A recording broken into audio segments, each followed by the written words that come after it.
Welcome to Captive Conversations. I am your host, Adam from Captive Wi-Fi. Join us as we dive into behind-the-scenes stories of hospitality leaders exploring tech, operations, and marketing through the eyes of the experts. Let's get the inside scoop together. Episode 8, really excited to nearly get to 10. I had a really awesome conversation with Stephen Rolfe, CEO of Kurve. I've known Stephen for quite a while, with this time at Point One, which is part of Kurve now. We talked about his route into hospitality, where it came from, where the idea of the POS platform came from, which turns out to be an idea of Hub, back of a cigarette packet, which is fantastic. His challenges with him and his partner rolling out a solution by themselves, growing the company, rolling out kiosks before they even came to this country, before McDonald's with TOS, the challenges of expanding that system, which is a funny story you'll listen to with one of our previous clients, and the evolution of moving into kiosk-based ecosystems, talking about what it's plugged into now, what the future holds. This is a really good podcast, and some really great insights into Kurve and Point One. Have a great listen, and I hope you enjoy. So we are, I think, episode 8, to be fair, I think. I might cut this out, I'm not sure. I try not to do any cuts. Oh, no, 7's just been done. That's it. But you don't know because I haven't released it. Yes, It's pretty clever, but thank you for being up to date. Episode 8, I think. Hello, everyone. I'm going to wave. So wave at the camera if you can, so everyone can see. People who can't see, virtual wave. I have the pleasure of having Stephen Rolfe, who is CEO of Kurve. Is it Kurve or Kurve Kiosk or just Kurve now? It's Kurve. Because Kurve is everything. Yeah. Okay, nice. So Good. I'm a bit curved as I grow older. Line. Yeah, Kurve is everything. Yeah. That's good. Go with that. Yeah, you could use it on your new tagline. That's good. I'll take some shares, thanks. We've known each other for a very long time, with lots of different technology platforms. We've had lots of clients inbound and through. We've spoken to a team loads. I've seen the iterations of the platform change and so on. So good and bad. Yes, you're right. Yeah, I don't know if we can touch on that, but definitely it's an interesting part of the journey. Yes, very much so. And some comedy moments on that journey in. That was hilarious. I know what you're talking about. But we'll come to that. So first things first is we had 2 questions. The last question was from Mike Enslin from Lightspeed. And he has asked, which is really deep. He says, give us a story or that defining moment in your life, something game-changing. Go. Yeah, it's a good question. I don't think I've got anything, I wouldn't call it defining, but last year I did a Mont Blanc attempt. Spent a week out in the Alps and spent a year and a half, 2 years training, and I did that. That was an important part of That's a defining life moment. journey. Yeah, and it was driven by an old business associate of mine passed away a few years ago with prostate cancer, and he was originally a marketing exec within our business, and then he became a friend and a mentor, and I was just inspired by him. He'd actually summited Mont Blanc. I didn't manage to summit. Weather, not me. You're just too not tall. Fitness. If you were my height, it'd be fine, right? But it's the air up there. Yeah, but he managed to summit, and I never told him. I kind of looked up at him about that, and and always thought, do you know what, I want to do that. So he inspired me to do that, and last year I made an attempt. And it was a good week, strong week. And what it did open up is a big change in me for getting out in. I like adventure, getting out in the hills, hiking. Good for the mind, good for the soul. Yeah. And and it's now an important part of my my being. So it's part of a ritual now, right? It is. Yeah. That's really, especially in tech. You can really get stuck behind that desk. Yes. No. I've worked hard on that in the last few years. 23 years or 2 decades. Yeah. Nice. It's learning. Yeah. You're at the cold face, and you've just got to find ways to expend that energy and relax the mind. So what was the training towards that? Yeah, just lots of hill climbing, lots of gym, just getting. You'd like where I live. I live right on top of a hill. Yeah, perfect. Up and down it as much as you can with lots of weight on your back. Yeah. But good. Yeah, it's good. And I've been So the boys now in the office give you the work bags to carry to the client, right? Yeah, that's it. So, and I'm thinking I'll probably have another attempt next year. Haven't told the wife yet. Sorry, Jess. But probably probably going to go again next year and see if I can do it. That's again. amazing. Yeah, that's amazing. I mean, that is definitely a defining moment. That is a really good defining moment. It's a big change in my life. Yeah, because not only that, you chose to plan for it, but you also there's a mindset, and it's probably adjusted your mindset moving forward, right? Yeah, absolutely. Nice. And then, as time changes. Okay, question that's really good. And I like that story. Question 2. What are the things that we can't see on the CV? What life looks like day to day? Because people just see this, that's you're Mr. Big Boss Man. They see you CEO of a company. I guess the question is what you've already told me about the mindset and everything else, but that's an interesting one. Yeah, I mean, the day job is fighting fires.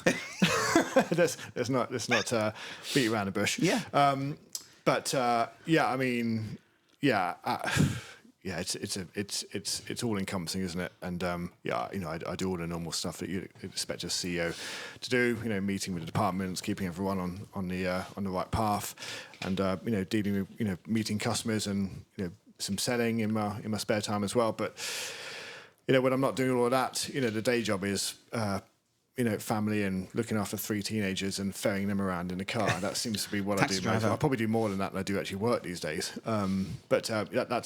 That's a big part of my kind of day-to-day role. In fact, if truth be told, I was thinking about this recently. If truth be told, in the really early years of Point One and the growth of the business, it's probably fair to say that I was quite absent from family, certainly in the kids' younger years, and that's. Well, you were a tech startup, right? Yeah, you were all in. There was a lot going on, and it was I was kind of breadwinner at the time as well. So I've worked hard in the last few years to be more present with the family, and that's helping me. I'm sure it's helping the family, but I made a conscious decision a couple of years ago to look. I actually need to be more present with the family, and I think maybe especially as they become teenagers. Yeah, exactly. Yeah. Even though they're not present at all when they're somewhere else. I think probably, as we just said, it was the Mont Blanc experience and the training up to that as well. That's all probably part of that same journey. Right? I think that's amazing. I used to run events, right? So I was always home. I was out at night. So I was when my kids were young, I was there all the time. And then as we started to do more IT and the tech stuff, I was gone. I was out and working. Yep. And I think the COVID made me change stuff. Yeah, COVID was my turning point. Yep. Yeah, 100%. It's family time is really important. Yeah, 100%. I agree. That's a great comment. And everyone any tech startup that's wanting to be a tech startup, I think it's different nowadays because you can work from. It is different. Not everyone could work from home. And there's an expectation as well that you don't have to be that full, 24-hour. No, you don't. It's just not. It's kind of acceptable, but it's kind of not acceptable. It's not okay. Especially you could be all in, but you could still be at home, right? Yeah. So I think life has changed a little bit from back at what it was. Yeah. Okay. So thank you for that. That was great. Actually, it's really nice to hear because I will say one, like mental health generally, which is a generic part of everything, is really important in hospitality and in tech. And lots of people skip past it. Us as Brits, everything's fine. You put on a brave face. And I think looking at what you're doing and making an adjustment in your life, and everyone's probably happier, right? Because you're more present, you're all there. So, and you're the taxi driver now, so even better. Okay, so next question. We do a couple of questions at the beginning. I've moved some to the other end. I'm going to turn this down a bit. Question: best hospitality experience. Personally, best hospitality experience. I didn't think I was going to like them, but I've been really. I like the kind of market halls experience. Yeah, I really that really isn't. I didn't think that'd be my cup of tea, but actually, I've quite enjoyed those. But I think best hospitality experience for me, best experience, a good experience for me is consistency.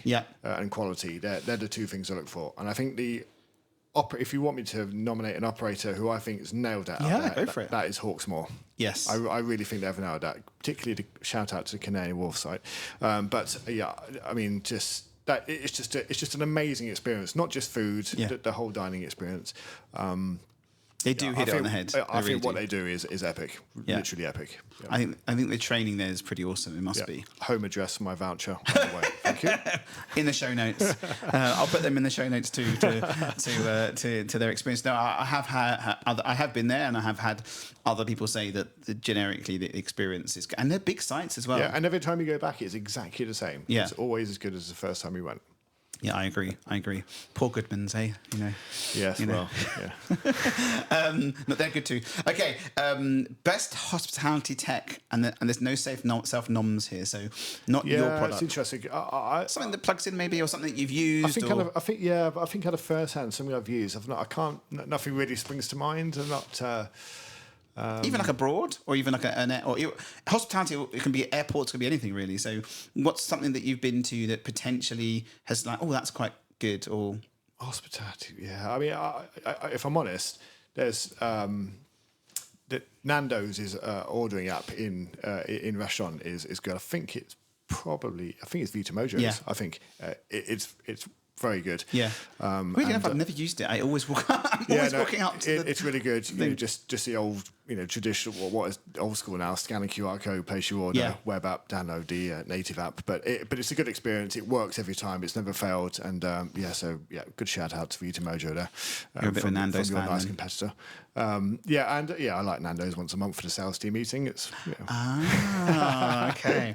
Yeah, the boys here are definitely burgers all the way. Oh really? Yeah, burgers. Yeah, I'm just a bit sluggish on a burger, but I do like a burger. Yeah. We'll ask that question afterwards. Okay. We're going to go back in time. We're going to roll back time, and we're going to talk about the beginnings, like the first iterations of point one, of where it all came from, why, and what the need was, and everything really. So where did it start? Yep. So 23 years ago, it started a very small, dark room. My background prior to that was I did a degree in international hotel management in Cardiff, University of Wales Institute Cardiff, worked in bars, restaurants, and I did a stint out in South Carolina, working for Holiday Inn, and. In South Carolina, did you say? In South Carolina, Myrtle Beach. Yeah. How was the accent over there? I bet they loved it. Yeah, southern drawl. Yeah, nice. Yeah, they love me. Yeah. Yes, I mean, you're not their accent. Your accent. Had some good times, and so completed my course, and really, I love hospitality.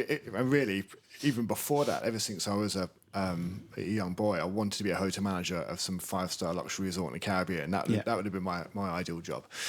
Just kind of continued that career path and did a course, and I don't really know what changed, but during my time and stint in hospitality, I didn't fall out of love with it, but I was getting frustrated with the lack of commitment from the people around me, from the staff around me. Mm-hmm.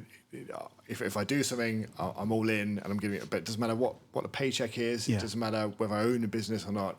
If someone's asked me to do something and they've employed me to do a job, I'm going to do it to my best of my ability, and get make sure the customers are getting the experience that they expect. That wasn't in lots of the operations I worked in. That wasn't the same feeling from all of the staff, and I just became really despondent with that. So I finished my course, and if I'm brutally honest, we were sitting in a bar in Cardiff, or just outside Cardiff, with a couple of mates of mine, and back with a fag packet, and said, right, we've finished uni, what on earth are we going to do? Somebody said we should write a till system, and that is how it started. That's awesome. That is literally Where's how that it started. fag packet? Yeah, I know, yeah. I think we were 6 or 7 pints of Guinness in at the time. It all seemed like a good idea. Are you sure it's a till system or something else? Or do you not remember because you were a bit sozzled? Say again, sorry. Did they actually say till system, or did you like... No. So that's great. That's, one guy, one of the founders who kind of exited early, but said, look, this is what we should do. Another my business partner in point one, and for the last 23 years, Nick said, "Yep, I can write that." And I said, "Great. Well, I know nothing about sales or marketing or operations, but hey, we'll find a way." Yeah. And we just get on with it, right? And I was stacking shelves in Asda by night, and to bring the money in, and and we were running the company during the day. That's amazing. Yeah. Oh, awesome. These are the things I have to say.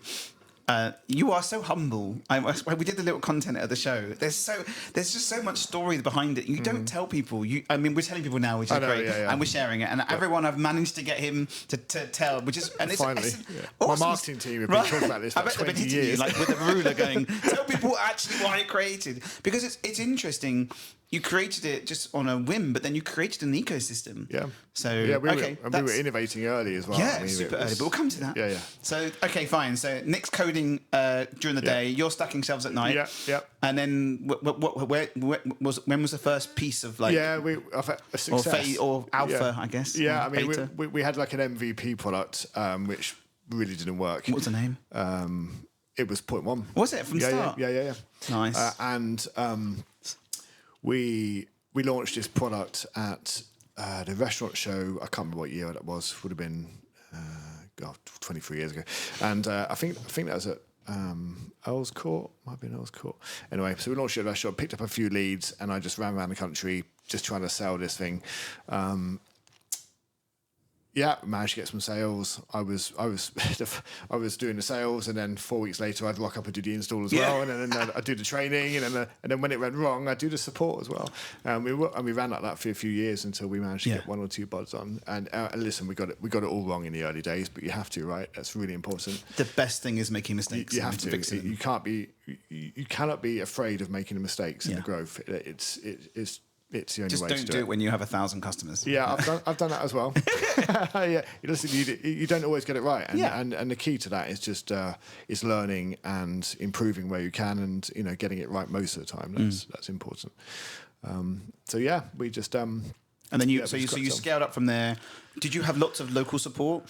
Or were you all over? Because obviously we were all over. Yeah. Our first restaurant was in Hertfordshire. 4.5 hours drive. I spent most of the week driving to and from Hertfordshire from home, which is South Wales, and that's a journey and a half. Yeah, and we had a site in Albany Road in London, Queen's Head and Artichoke pub. And I think most of my time now, I've got memories of Nick, my business partner, who'd obviously written the code. It was really early on in the product, so he'd actually installed the SQL and VB coding environment on the till. So I'd be at site, and he'd be telling me on my little earpiece, and I'd be coding on the till. Trying to get it was remote crazy. access. Yeah, that's amazing. Yeah, there was no dash, comma, exclamation mark, execute 7. Yeah. I love that. Wow. But it just had to do what it had to do. And then talk about the growth, because obviously the products still is, but it was a pretty awesome product. You had a lot of breadth in it. It was traditional Windows based till, which was back then and still pretty now for enterprise anyway, or for bigger ones. It's still pretty popular. With it, how did that expand? How did it grow from just because you went from there to then groups, and then what was that pinch point of, and obviously the expansion of the team, right? Yeah. We had organic growth. We were self-funded. We didn't we didn't go out to raise. It was a lifestyle business at the time, and we decided that was a way forward for us. Nick and I were happy with how we were running the business. Could we have raised money early on and changed the course of the business? Maybe, but we were happy with what we were doing, and it worked for us. So we grew the team slowly. We were taking on some epic customers, and if I'm really honest about the journey, we around the kind of mid 2012 to 16, around that marker, we took on some sizable customers, and had the kind of old school archetypal growing pains of a business scaling too quick. And we were struggling. We weren't able to kind of build a support team or the onboarding team up quick enough. That's a big thing as well, right? That was great. And again, lesson learned. Won't do that again. But that was a tough period for the company, because we had some excellent customers, and we weren't delivering on what we promised. And you just have to keep driving it forward. And we had amazing customers. I think you probably had some good support from those customers, because they've been and you probably had some long-time customers too. Yes. So I think when you do have those challenges, the people that follow you through to the after bit of your struggles will stay with you, because they appreciate you. Yep. And team as well. We've got team and long-standing customers, and that's a testament to to the product and what we do and how we run a business. So. That's nice. I think it's interesting because in tech, like one of my guys, he's my second employee, has been with me for like 10 years. Yes. Others have obviously come and gone, as you change staff. But I think it's nice to have that, length, the breadth of team. Our first employee is thankfully Richard Davies. Shout out to you because you're epic. He's been with us since, for 17, 18 years. Wow. So he was our first employee. That's amazing. And he's still within the company. So he's basically got a plaque on the wall. He will when you go back to the office. He knows more about the customers and the product than any of us combined. Yeah. Amazing. Okay, so now let's talk about, because this is fun. I'm a bit, I'm geeking out a bit. Now let's talk about where this touchscreen thing came from, which no one never really did and didn't understand. Where did that come from? How was that? Because again, you had Nick, right? So you have developers. Did you have more developers at that point? Yeah. So you have the opportunity to build something. Tell me the story behind it all.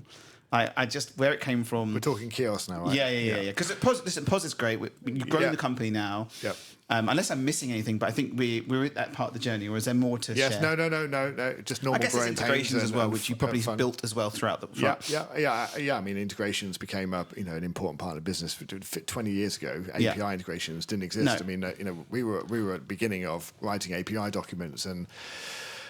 Yeah, and how long did an sort of integration take back then, or was it very much back and forth? And I've sent this to you. Does this work? I've sent this to you. Does that work? It was basically that. Yeah. It was pretty basic stuff, but you just made it work. And in integrations now, I really have been for probably 10 years. But integrations are fundamentally the core part of the the business plan, right? So you say that.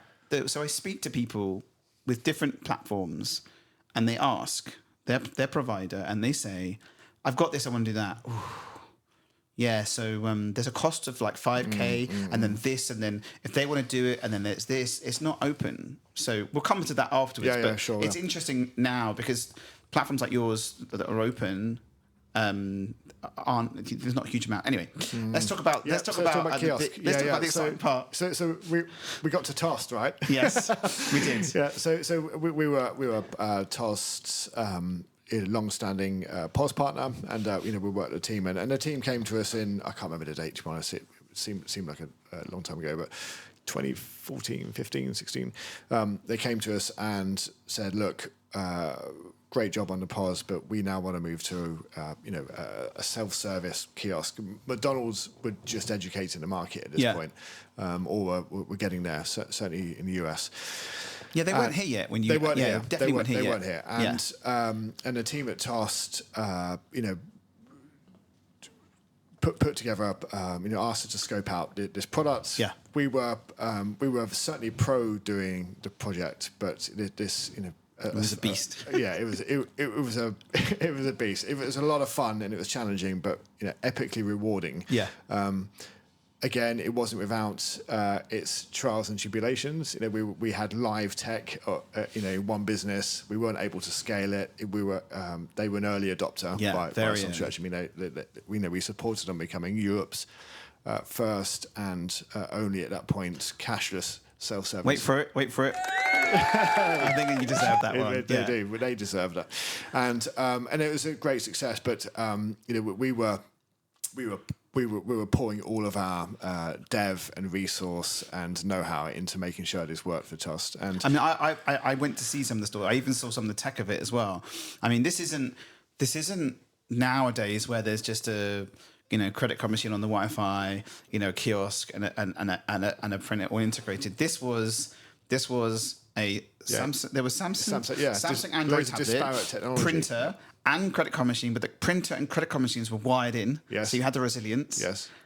Which doesn't. Not people do that anymore. But at the time, even finding a payment provider to do semi-unattended payment, was just unheard of. Yes. The payment companies were looking at us like we were crazy.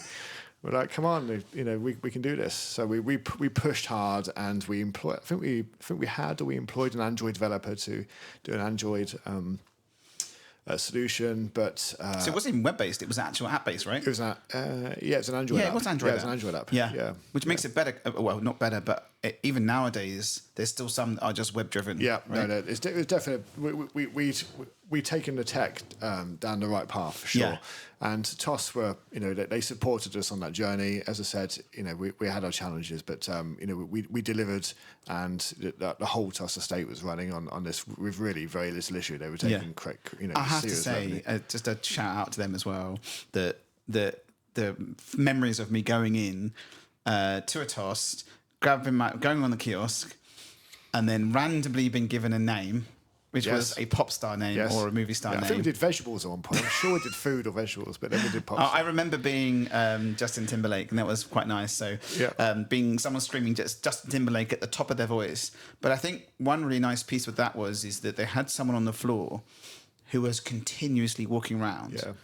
And their stores were quite large back then. So you had like big footprint. You had like 16, 20 kiosks. Right? Yeah, that was a lot. A lot. And you had at least one person walking around checking on you, making sure. And back then, obviously, you could have more staff, but it was very different than traditional kiosks now. Now everyone's so busy and fast paced now. Quick favour here.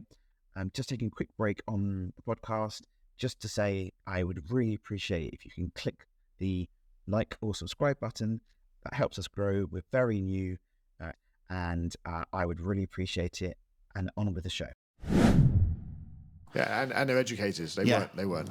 No, not at all. It was really interesting, but that whole piece was mental. And then you had, obviously, it was straight to, you had one till at the back.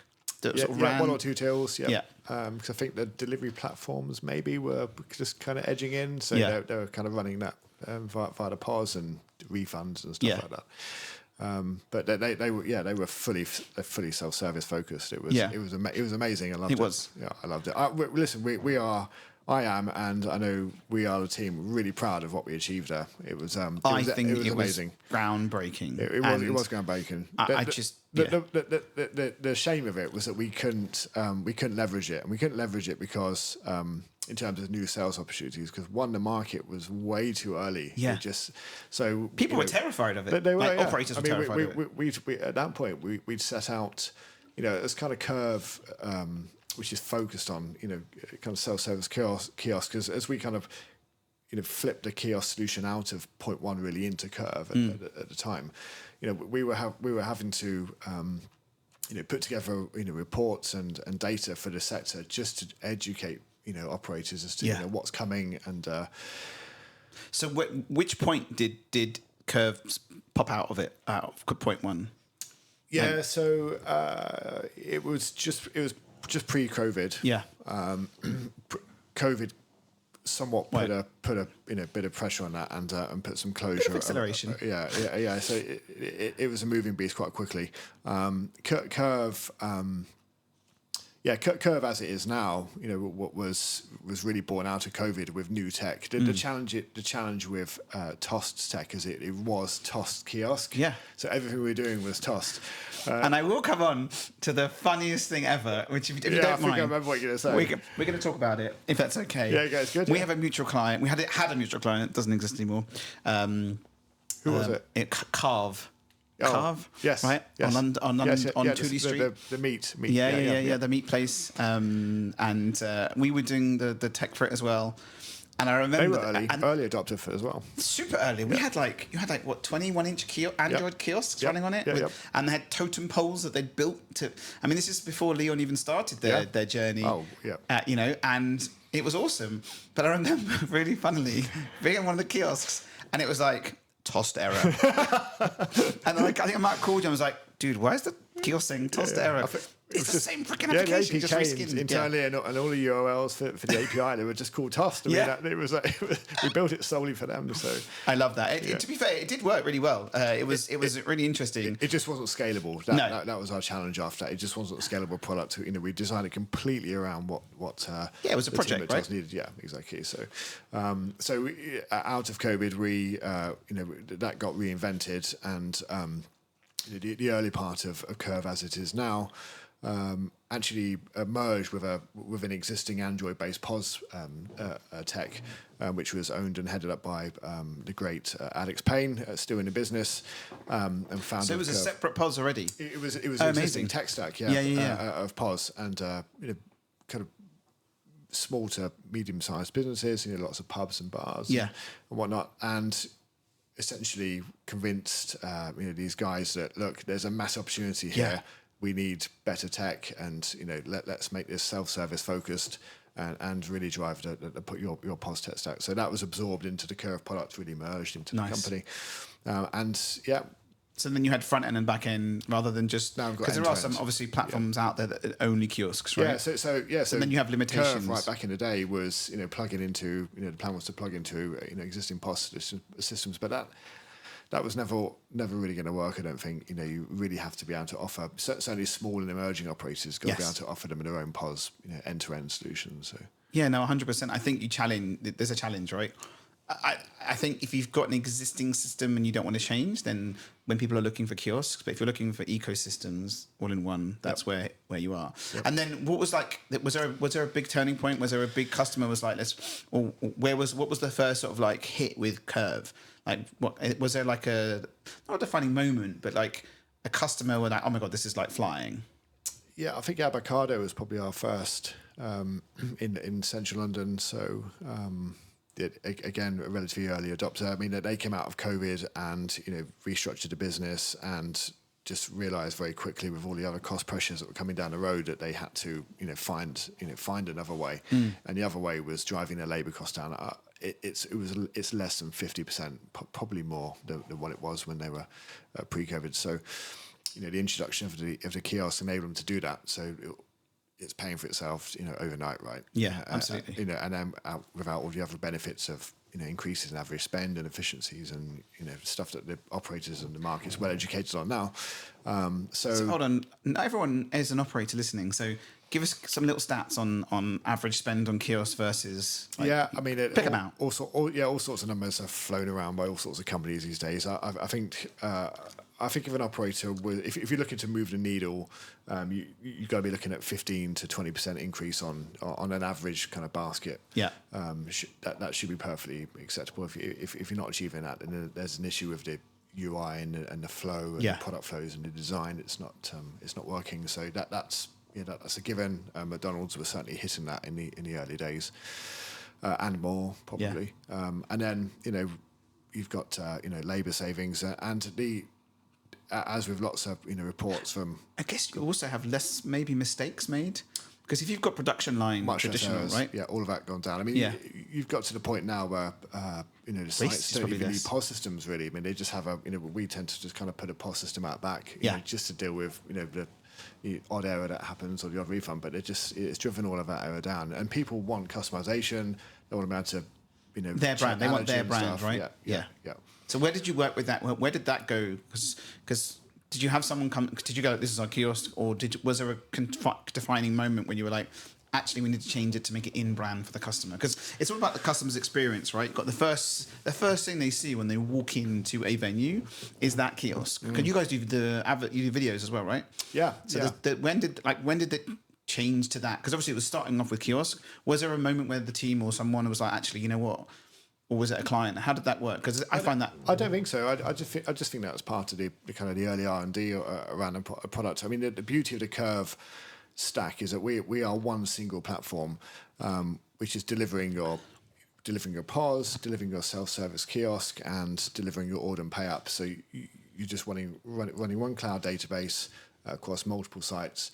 So you can switch on the elements of that tech really quickly and be able to do videos and flows around your products and crucially the branding. I mean, we've got one platform, but hundreds of sites using the kiosk. They all look completely different. Yeah, and that's the beauty of it. But it's been designed so well that we can support it easily. It's easy to onboard customers. They don't really see what's going on behind the scenes in terms of the kind of config and setup, but we actually have to do very little setup. That's amazing. To get an avocado to look completely different from a Yumi sushi. They can. It's the same platform. Yeah. It's really amazing tech. Yeah, I think that's an important piece, because sometimes you see the same style across the board, and if you've had a bad experience of one and you see the other, and the operator won't get the upsells, and they won't get the positive feedback from the customers, and it ultimately will just damage the brand. So it's got to be brand led. the operators who are really focused on brand, if they've got their burgers wrapped in branded tissue, and they're the guys who are really concerned about it, and making sure you've got the right kiosk then that's really good. What's the best kiosk you've seen like that? As in, like, obviously, because they design it themselves, they can go into the portal and just change whatever they want. Yeah, pretty much. I mean, we as part of the onboarding process, so we take their full brand identity and their brand kit, and we just we make the. So what's the best kiosk? One? Oh, I don't know if you can say that because you've got lots, but I mean, one of the best, like, cool designs you've seen. Probably one of the bubble tea ones we do. Yeah, we've got Moya's pretty good. We've got some good bubble tea operators, and we can handle Chinese characters and all that kind of stuff. Oh, so, nice! Yeah, that's important. That's an important part. It's quite important. Yeah. There's some good, but there's actually Libertine Burger in Leamington Spa as well. There's pretty cool. Is it pretty slick? Yeah, it's slick. Yeah, they all look different, but it's underneath. It's just one simple. It's amazing. I love it. And then very, as you said earlier, very different to 15, 20 years ago. Oh yeah, but to be fair, even back then was pretty slick. It was. Well, I mean, it was the buttons. 23 years ago. I mean, POS is commodity. Windows-based POS is a commodity product now, right? So, yeah, of course. Yeah. But it's still here. But it's still here and it has its uses. I mean, there's lots of newcomers to the market, and the market's changed so much in the last 5-6 years. And plugins and bolt-ons and so on. Yep. And then we talked about a little bit about API stuff. Is it fully open? If someone wants to just plug in, they can plug in, or yes, but integrations pretty much always requires both sides of the. Yeah, of course. Often requires us to integrate with the other third-party products. If 20 site customer goes to you, can you do this? It's not like no, not at all. No, but it's just time and money. Yeah. That's really all it comes down to. Is anything's possible these days, but it's just time and money. And then what about, like, where did you set with loyalty and stuff like that? Have you got plugins for loyalty? Yeah, we Como, Pepper. We just done the integration with Pepper for Pizza Rover. Nice. In Bristol. The Pepper platform's good actually. Yeah, it's really good. They got their new payment device as well. Yeah, cool. quite liking that. And I mean, we've got a list as long as my arm of integrations to do. I know we'd like to do, but you've just got to pop them in into development sprints as much as you can. So is it more over popping in those sprints? They're in the list. And the innovation. It's client driven though. Yeah, of course. Yeah, it's client driven. I guess that pot will hit the top of the list when more clients hit it, right? Yeah. Yeah. So what about like customer requests? How does that work with? Because you said you got sprints, right? So I mean, we're doing stuff with Captive, and I spoke to my developer about 6 months ago, and he said to me, "Can we do something called sprints? Because I just can't handle everything you're throwing at me." And I was like, "Yeah." So I got a big board, like Trello style board, put it in, and he said, "I didn't mean shove everything into." So now we have the important stuff. You've got to do that first. Got to get it all in. Yeah, I told him that. It has to be all in there, and then we do bits. So is it continuously innovating? You're seeing the changes, but are you guys also seeing what's out there and making adjustments? Yeah, but that's the challenge, right? Is trying to keep up with the API integrations we need to be doing strategically for the business. The API integrations that we strategically need to be doing because customers want them. Yes. What are you going to leave? You've also got API integrations that keep changing. Yeah. Don't even get me started on that. And then you've got to do your own, God forbid we do some of our own product roadmap because then you've got your own, new modules, new products, or just enhancements to the product. So I think forever more products like companies like you are going to have like part of the team just staying on, can we keep this integration? These integrations always need to work because our core customers use it, and then you've got another piece of it where like, okay, there's 2 weeks, let's see if we can push something through. Yeah. It's unfortunate, right? Because all these other third parties, like the delivery partners and the other partners, the companies that are there, or even the all of them, if there's one change and they don't tell you about it, it affects you. Yeah. Yeah, and naughty tech people, and we're just expected to know as well. And you only find out when the customer phones you and says, "Hey, actually, this is not working," and then you phone the third-party integration. And go, "Oh yeah, we've changed that. Yeah, okay, let's get that in the sprint. Let's take that piece of work we're going to do." So that's business. That's just what we do. So going back just very quickly, I will just add. I think there's an important. I think there's another important piece probably coming down the line, like Deliverect. I mean, they're really the holy grail for POS companies, and there's others in the market, Hubrise and Urban Piper. Are they still around? I think so. Yeah, okay. And Urban Piper. I might be wrong.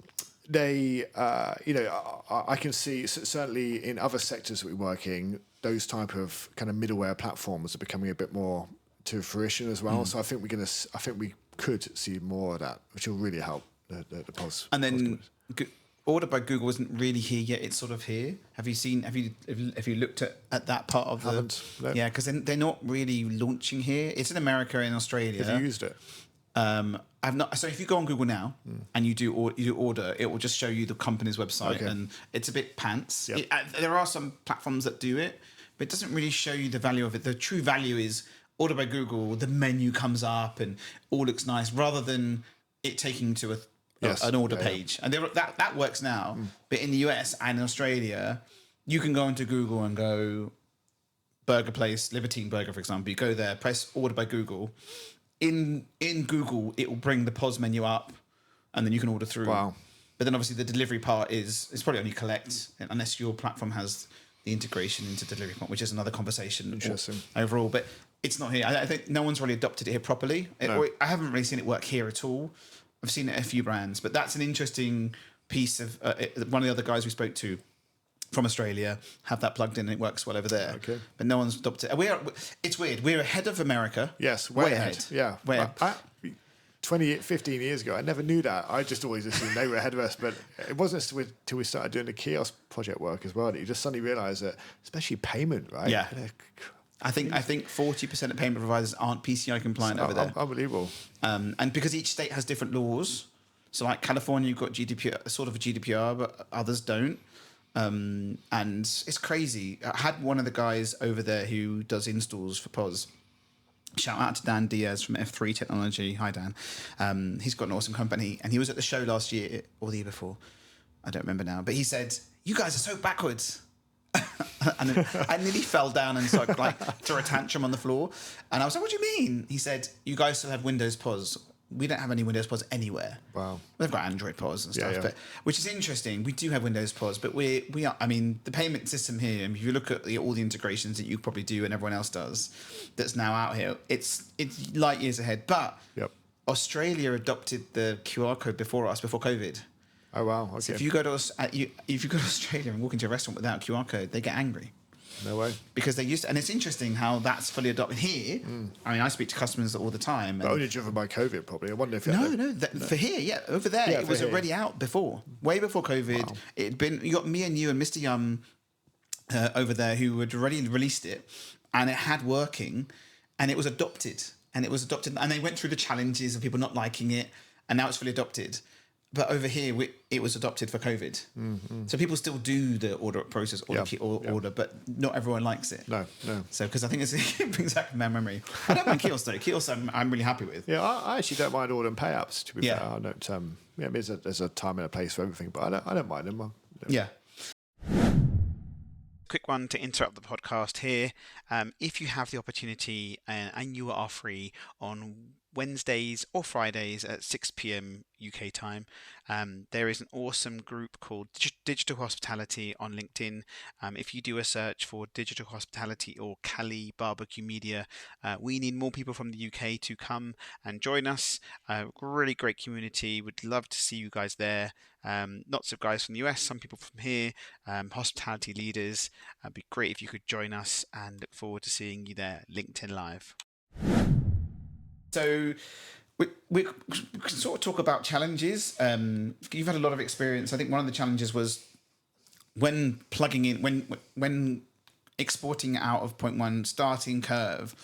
We talked a little bit about challenges, but any specific challenges that you hit on that, building it, taking that POS, putting the kiosk in, making it? Was anything specific that comes to mind of like a hurdle? I think that the POS was amazing, so it was great. Yeah, no, I think that in answer to your question, no, but our challenge was the fact that we'd written the Kiosk product for TOS specifically. Yeah. So getting it out of our own tech stack was hard. But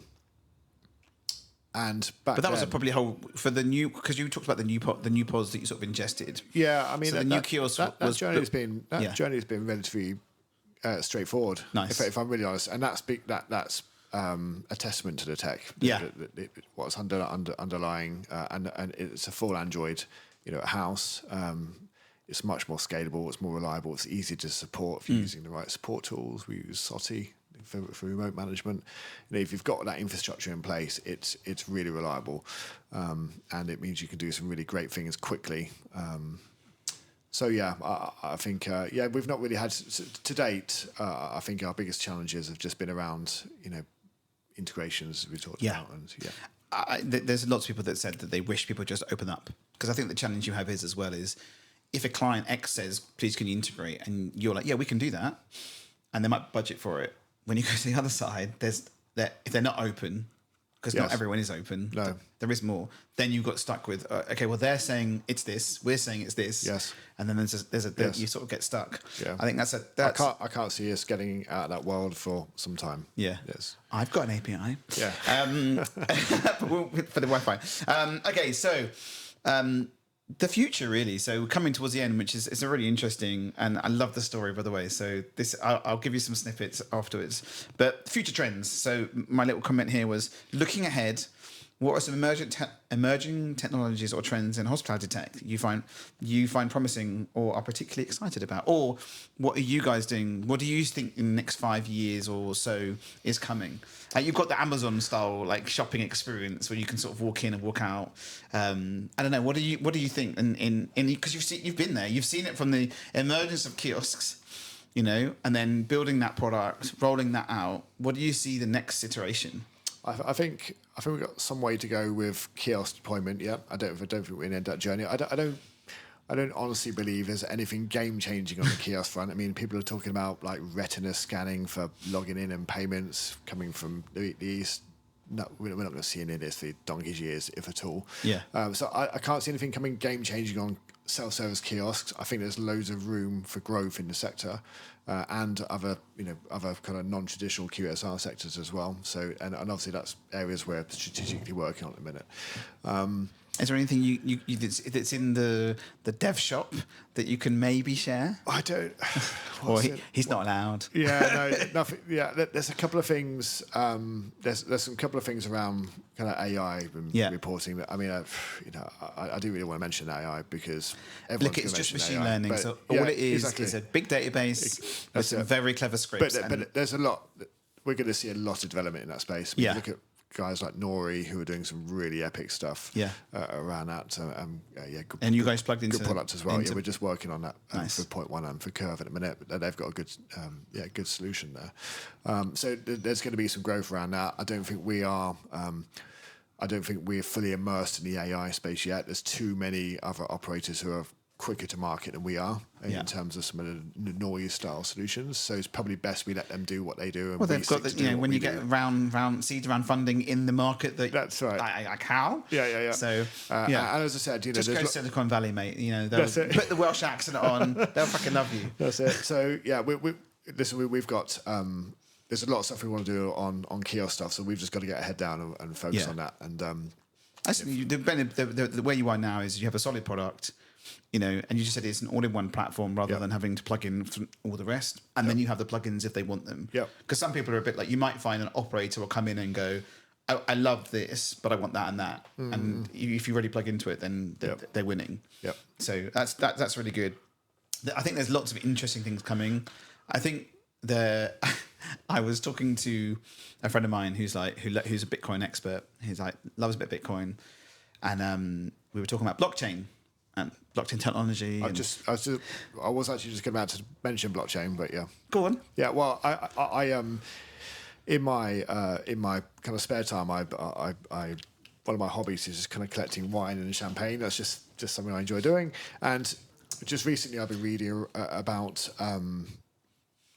authenticity of fine wine and champagne, where it's been stored and cellared, and how it's been cellared, and in its journey, buyers and sellers, and I think, and there's opportunities certainly around that space for blockchain to be able to kind of, like kind of supply chain and movement, to kind of prove authenticity and traceability around that. And I think that people are quite. I know I am.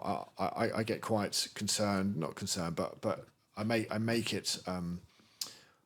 make myself get concerned around provenance of food and other products as well. And I think that the blockchain will help us with that. I think we can get this data onto the blockchain. It's immutable, and we can, for people who are really concerned about, traceability, and I think the blockchain's probably a growth area for the sector, but I'm probably a little way away yet. Yeah, definitely.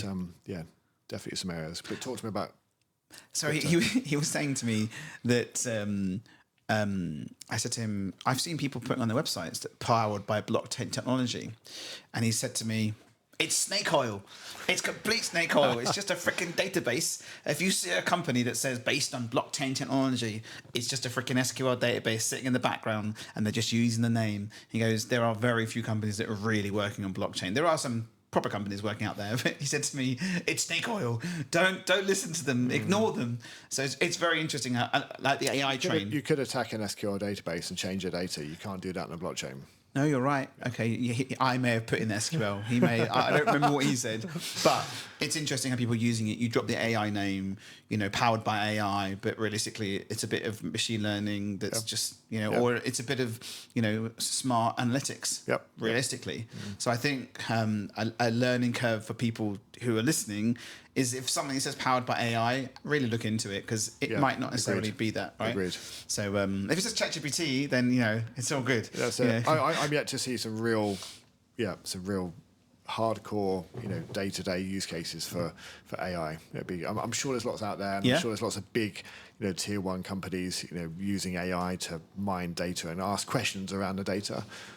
So I did an interview with Amir from Chotte Mate, which I'm posting soon, and he's building stuff for them. And what he's done with a bit of ChatGPT and a bit of coding is he went to one of the departments. It's like, what are the main challenges? What's taking so long? What can I do to help? Because William Connors is now working for the business, so that he was doing the IT side, so he's still there doing that side now, and he's just built a really cool little chatbot that the staff can reference the whole HR manual. I mean, the HR manual for that business is huge, and that you get. They said to him, "I've just fed up. There's so many people asking all these questions." So he built a little bot. Obviously, it uses ChatGPT, but uses the API. Yep. So model. It gets burnt, so there's no data stored. And he said that they love it because staff can ask a question within seconds. It comes back. He obviously trains it. Yep. But it's amazing. And then obviously one more that you should look at as well, as we mentioned it with Jonah from Blend, is Peckish. And they're doing some really cool computer vision with stock control. So you basically use WhatsApp. You go to your stock control that's coming in, you take a video, and it will break down from there what's in that panel of stuff. Wow. Go into your kitchen, go to your fridge, just take a video. So there's some really clever stuff coming, and that's the first iteration of like a stock control platform. Yeah. If you can save time, it's like same with Kiosks, right? You start in the beginning. It saved on staff. It saved on costing. There's more stuff I think coming. Computer vision, I think, is definitely something that's coming. But interesting. They're doing smart kitchens. Yeah. Oh, yeah. I mean, America. I've seen some hilarious ones like burger makers and coffee makers. Like this coffee thing going around making a coffee. I just, What are your thoughts on robots? We keep seeing the exhibitions with these. I keep standing in front of them. I want one to hit me. To be fair, I was in Thailand at Christmas, and what did my kids call them? So like I think they called them like Bertie. It was Bertie, whatever his name was, or Doris. And they give it names. It was literally the cleaner going round. Oh, cleaner. Yeah, and it was just to clean the floors. I seen deliver room service. That's quite a good idea. I think you mean the autonomous bots? Yeah, robots. Yeah, I think someone. I think the robots we see at the shows are really funny. I think if you add it into your venue as like a fun example, but they have shown some interesting reports on. But I don't think they're going to get around the fun gimmicky issue. No, I just don't see it. It needs to be an actual. I don't want to be served by a Bella bot or whatever it's called.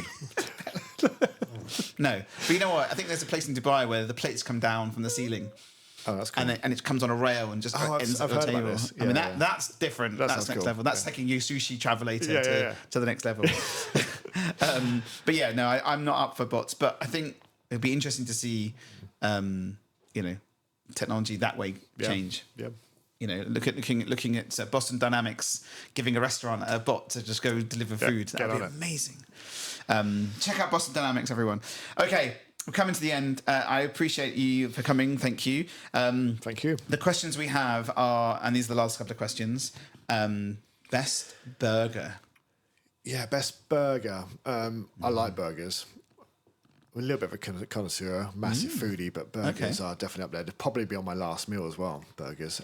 But up on the mountain. Up on the mountain. But I think of late, the best burger so far, probably Beefy Boys in Hereford. Okay. Yeah, ever tried it? No, it's not far from me, to be fair. Epic. Beefy Boys. Oh, it's so good. Is it? Yeah, check it out. Got a few sites, but check it out. Okay. Yeah. Beefy Burgers. All right, Beefy I'll Boys. put it. Yeah. Beefy Boys. Yeah. Beefy Boys in Hereford. I'm going to put that on the show notes. What was the burger that you had? That's a good question. Was it last? Was it the blue cheese? Oh, you've done me. That's it. I'm done. If you say blue No, cheese on the no burger, blue cheese no, I'm way over. I'm way up for that. That's good, awesome. You just said blue cheese on a burger. I'm all over it. Blue cheese on my Weetabix, so I could. But. You're a wine and cheese connoisseur, I can see. Best restaurant. Yes. So Le Gavroche before it's unfortunately that is my favourite restaurant. Live and Kick-In. I went to Adam Handling's The Frog, Covent Garden. That was an awesome experience. Amazing. I haven't been there. Had the wine flight. Don't really remember much after that, but it was an amazing meal. It was a good blowout. Yeah, it was good. Yeah. Best hotel. Glen Eagles, hands down. Where? Glen Eagles. Oh, okay. Yes. That what they do, service delivery, making you feel epic. The facilities, just the small touches, the F&B. That place is unreal. Yeah. I think a lot of hotels could do well to aspire to do what they do well. I agree. I think that they are consistent, like you mentioned. Yes. And I think they have staff that want to be. They're in hospitality for a career. Yes. Yeah. Not That's the point I was making. Yeah. Because I think I mentioned to others people we speak to here in Australia. Scott from Scott Turner from Auden Hospitality said he was there for about a month, and they were like, they're there, and they even the baristas you go to get a great experience because they're not there for the paycheck. No, they're there for their career. It's longevity. And I spoke to someone earlier this week in the US, and she goes, "There's lots of people in the US who've felt the same, but again now with the workforce, it's different, and here." It depends on the brands, right? Some brands you go into and they're there because they want to be there, and others don't. So I think some people struggle, but they specifically, you're right. It's a good footprint. If you can copy that, yes, you're winning. And I think it's the consistency and the surprise and delight. Amazing. Yeah. Beautiful result. Awesome. Okay, so we are at the end. I'll do the claps in a minute, but we have 2 questions for the next person. There could be anyone. Could be hospitality, could be marketing, could be an owner, because we're now going to do a little bit of owner series stuff to talk about their journeys. Yeah, 2 questions for the next guest. Yeah, please. so I went with kind of just a personal or business one. What's your next biggest challenge coming up, and what are you doing to make that a success or complete? I like that challenge. Yeah, and so that's the formal one. The informal one is if you could have a superpower for a day, what would it be? I like that. That's a really good one. I really like that. What would yours be? It's really sad that my brain just said it, and I'm going to say it. Go on. To extend the time of the day, so I could just get more done. That's so sad. That's rubbish. But really, I ideally spend. If I had a superpower, stay home dad. Easy peasy. Fair play. Be with my kids, be with my family. Good. If I could do that and this could continue, I would be a happy man. Mm-hmm. I work from home on Fridays now, so that's a really important thing for me to be there, because you know what happens on a Fridays 6:30 something's going to go wrong. That's it, and I'm here till like 10 o'clock. That's when it does go wrong. Right. Yeah. So being at home means I can just fix it and then have dinner with the kids and the stuff and the family and the wife. So good. Yeah, I think that, to be honest with you, that's a bit sad, but I can't believe my brain said expect. That's right. You've got to go with what your brain said first. Yeah, make the day longer for everyone. Sorry, everyone. Okay, so this was Stephen Rolfe from CEO of Kurve. I'm going to give him a round of applause. Thank you. Thank you very much. Really appreciate you. Thank you for coming in. Thank you, Adam. And wave goodbye, and then virtual wave goodbye. See you, everyone.